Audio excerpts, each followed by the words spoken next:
Hello, girl. I come to you this morning with a stinky asshole and a almost unbrushed mouth.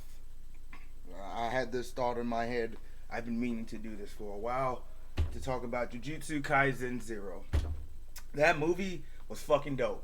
I have to honestly say that movie is a 9.99999999999999999 out of 10. It is that fucking good. And the only point 0.000000001% I have a problem with it is the fact that I don't. It's been a couple of days. People should have watched it by now. Actually, it's been fucking a whole weekend, a whole week. So people should have watched it by now. If you haven't, you should have read the manga. The fuck is there. The source material is there. You can get to it. Not really even a spoiler in which you can read it.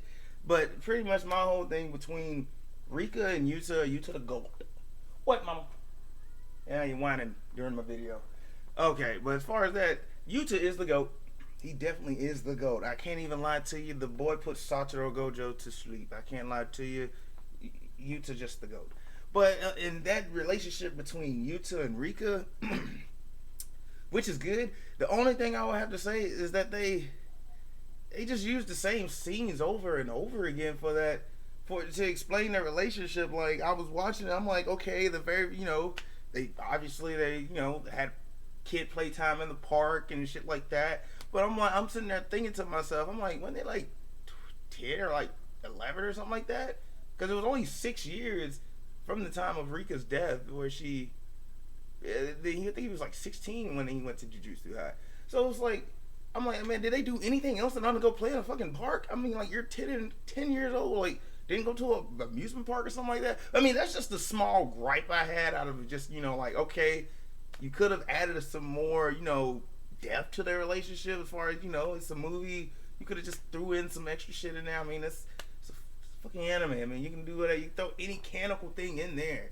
I mean, see what happened with Dragon Ball Super. I mean, Broly is kidding, sort of. But yeah, that would be my only gripe with it is the fact that they didn't. I would have to say they didn't delve more into like as far as was it just beyond just adding a little more. That's just a pet peeve of mine. I just was like okay, showing the same fucking scenes from that relationship over and over again and like throughout the movie as far as it's just kind of like okay, we saw it the first 3 times. I kind of need to see something else to make me care more about the relationship other than just this little thing. But yeah, I guess that's just a slight little nod in my head. But other than that, the movie was great. Definitely a 10 out. I mean, it would be a 10 out of 10 for that one little problem. But that's just my own personal touch into what I feel. But that being the case, I mean, I would have to say go watch the movie. Definitely watch the movie. If you can't watch the movie, read the manga. I mean, you'll probably get a lot more information from reading the Jujutsu Kaisen Zero manga than the movie, but you'll definitely get to see some action. I mean, you can get to see Satoru Gojo before he gets too goated. I mean, but that's just me.